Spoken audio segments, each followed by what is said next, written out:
if we could do what we're supposed to do up front and be casual and conversational, informal, it's a relaxed environment, and we ask them initially, like, what's important, what brought you in, they're not going to be reluctant to share that information.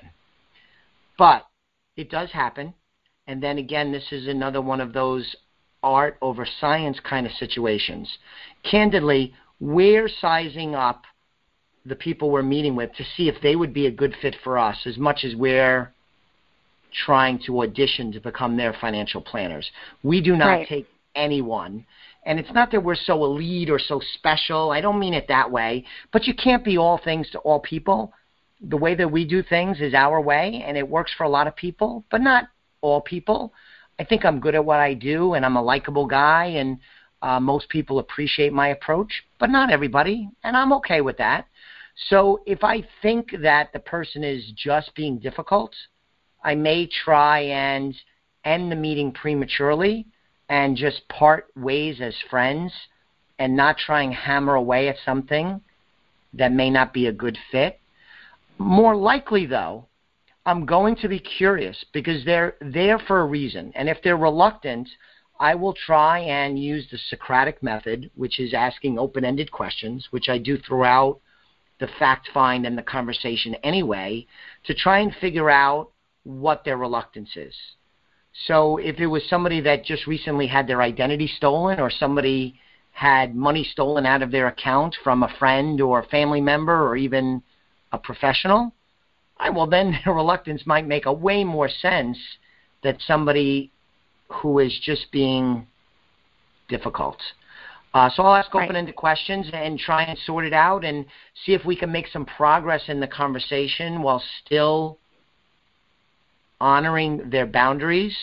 But those boundaries are going to have to come down for us to be able to make the next step. Not because I am being difficult, just because the nature of the relationship in the business is such that we'll need to have enough information to make an informed decision. We are not going to make recommendations in the dark because that's a recipe for steering people into situations that may very well be worse than when they first met us, and we're simply not going to do that.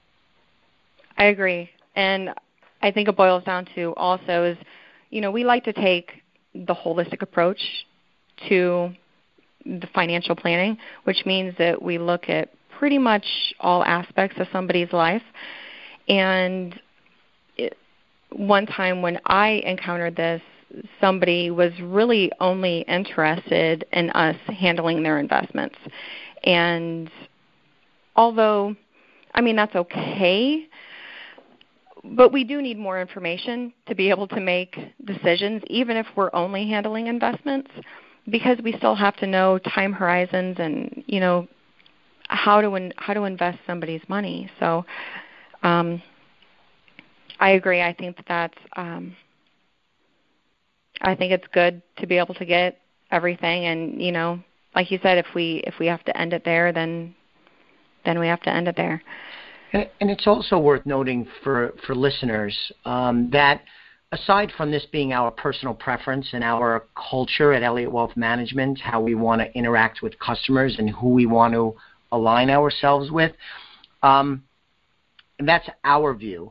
But separate from our view, we work in a very regulated industry, and there are requirements called Know Your Customer, and there's a minimum amount of information that we need, according to the regulators, to be in a position to make recommendations.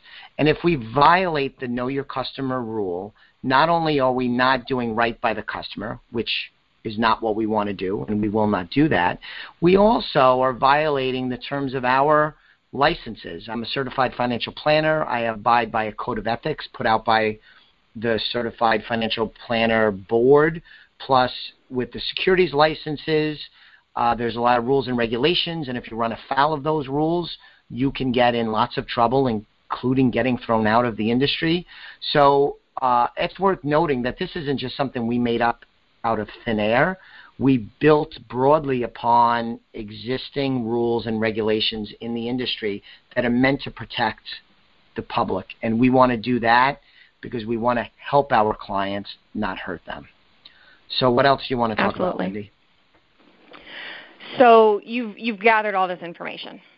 Now, what do you do from there? I mean, is that the end of the meeting? Do you make recommendations at that point, or how do you use all of that information that you just gathered? Yeah, it's funny in thinking about this and in preparing for our discussion, Lindy.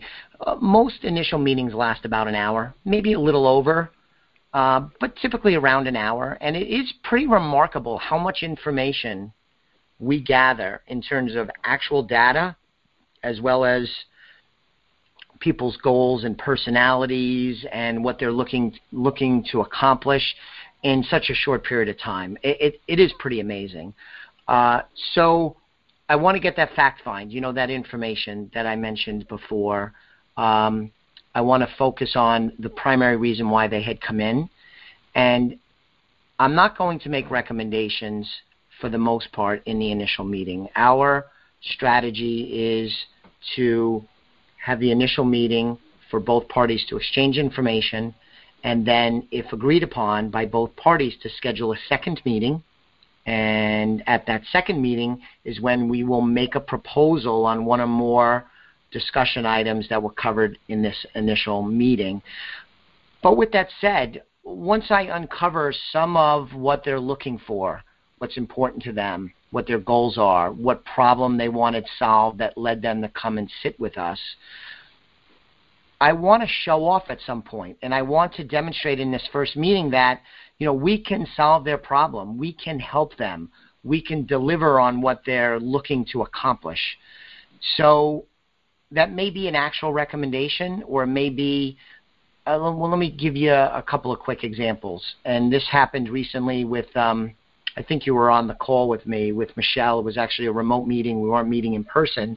Yeah. And they had come into some money. They had a decent amount of money in the bank, and we were talking, and they had a loan.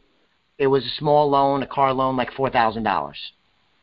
And so I said something to the effect of, listen, we'll talk more about this in the second meeting, but I don't see any reason why you shouldn't pay off that small loan and just clean it up and get rid of it. It fits into your goals and objectives. So I think that's a no-brainer. We could talk more about it at the second meeting, because I want to show that I hear what they're saying, that I understand what they're trying to do, and that I can deliver on it.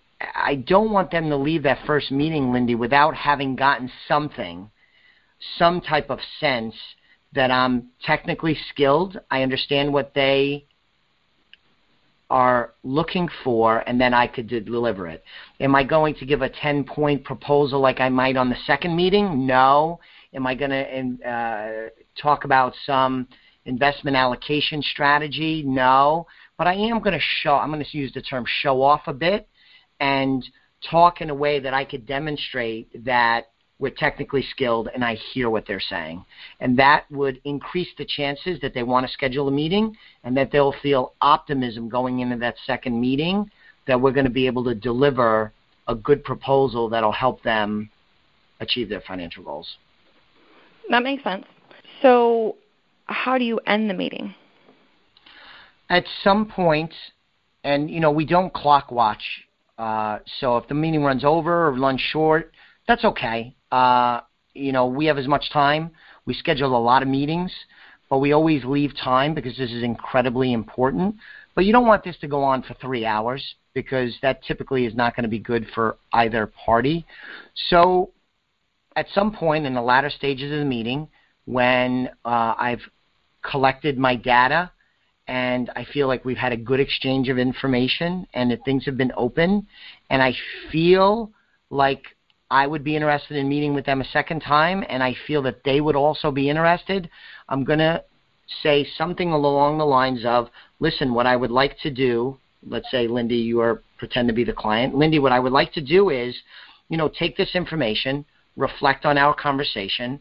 I want to go through my notes, and what I would like to do is schedule a second meeting with you now so that when you come back, I will be prepared to make some recommendations on some of the things we talked about, and I'll name them specifically: retirement planning, college funding, generating income, reducing risk, getting more and better customer service, whatever it is. I'll reference some of the things that were talked about and schedule the second meeting right there and then for them to come back. And then in that interim period, typically you and I, Lindy, we'll work on it together, going through the notes and putting together the proposal for the second meeting. So that's what I'll do. I'm going to assume that they want to meet it the second time. It's going to be very rare that I get to the end of the meeting and say, listen, I'd like us to schedule a meeting, and they say, I don't want to meet you. Because you had this open conversation beforehand, you should know where you stand at this point. More often than not, we're ready to schedule the second meeting. Good. So the meeting's done. We get together. We work on the proposal. A lot of times we're doing, investment analysis and sometimes kind of looking at where they're at, income-wise and stuff, and getting together usually a list of stuff for them to work on. Yes. So we get into the second meeting, and we work on presenting that to them. What are some different ways that you present that to people to open them up and get some acceptance? Sure. Before I answer that, let me just double back to something. At the point where I'm scheduling a second meeting, I want to reinforce much of what was reinforced in the early stages when we scheduled the first meeting, the initial meeting, as well as the early stages of the initial meeting. Say, listen, when you come back, we're going to lay out our proposal. If you're ready to move ahead, we'll have all the paperwork ready, and we could do that. Or you may want to take it home and think about it. That's okay. You don't have to decide anything on the second meeting because, again, I want the second meeting. It's still going to be, it'll be a little more formal because we're going to make specific recommendations and we're going to get into a little bit more of the weeds on we think you should do X, Y, and Z. But I still want it to be casual, conversational, informal, no pressure. So I'm going to want to set the expectation for the second meeting that we're going to make a proposal. And we're hoping they agree to one or more parts of the proposal, but to also reinforce if they're not ready for whatever reason, that's okay. We're in no rush. We'll go as slow or as fast as they want to do so that they don't feel uncomfortable that the second meeting they're going to end up in one of these 70s style sales meeting that is high pressure, beat you over the head to get you to say yes, because that's not what we're all about at any point in the business relationship. So I think that was worth mentioning. In terms of your question, what I will do, and you do this as well, is I'm going to redo my notes. Because the conversation I may have taken different notes kind of out of order, but I'm going to take time after the meeting and rewrite my notes and reflect on the conversation. Some things I may not have even written down that I'm going to recall and get everything down on paper. I am, again, a little old-fashioned. This is typically going to be on a yellow legal pad paper. And then from there, we'll put together the early stages of the proposal. One of the primary ways we do that is something that we call internally the financial action checklist, which is sort of a to-do list. It's broken down by category, and these are things that we want to discuss with this potential client. Some of them are recommendations, but others are things that we want to suggest get researched or things to consider.